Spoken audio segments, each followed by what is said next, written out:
A special thank you to each of our subscribers who make this channel possible. Here's today's story. In a significant development at the United Nations, France, in collaboration with Saudi Arabia, has reiterated its commitment to a two-state solution as the only viable path for peace between Israelis and Palestinians.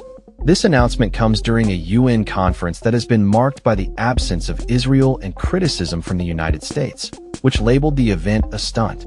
French Foreign Minister Jean-Noël Barrot opened the three-day meeting by emphasizing that only a political, two-state solution will help respond to the legitimate aspirations of Israelis and Palestinians to live in peace and security.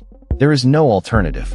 The conference follows a bold pledge from French President Emmanuel Macron, who announced intentions to officially recognize Palestinian statehood by September.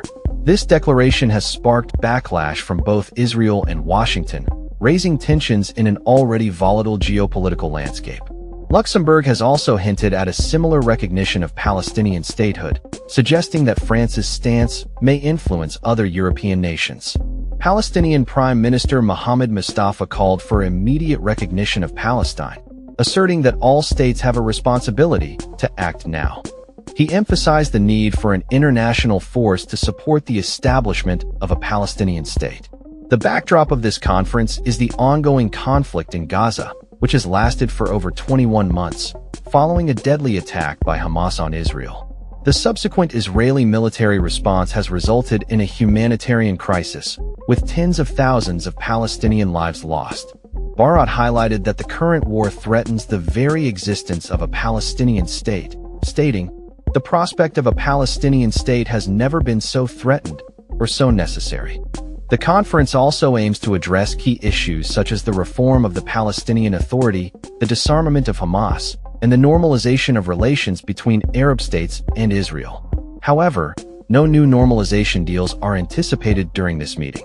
For the first time, Arab countries are expected to publicly condemn Hamas and call for its disarmament.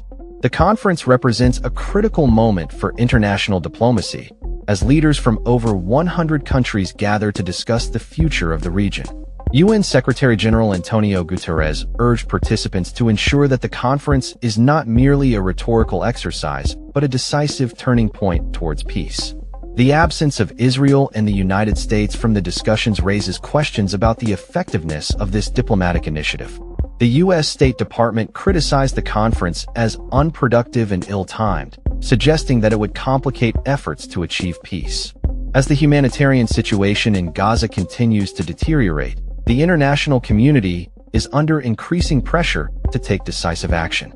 The conference aims to transform international law and consensus into a viable plan for ending the occupation and the conflict, with the hope of benefiting all peoples involved.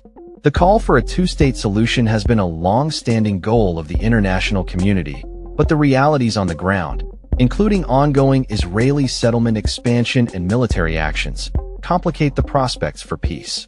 The UN has consistently supported the vision of two states existing side by side within secure and recognized borders, and the recent developments in France and Saudi Arabia may signal a renewed commitment to this goal.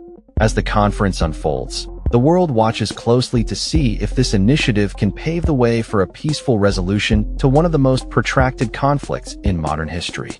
That's all for this story. We upload videos every day covering many different subjects, so hit that subscribe button to stay informed. Thanks for watching.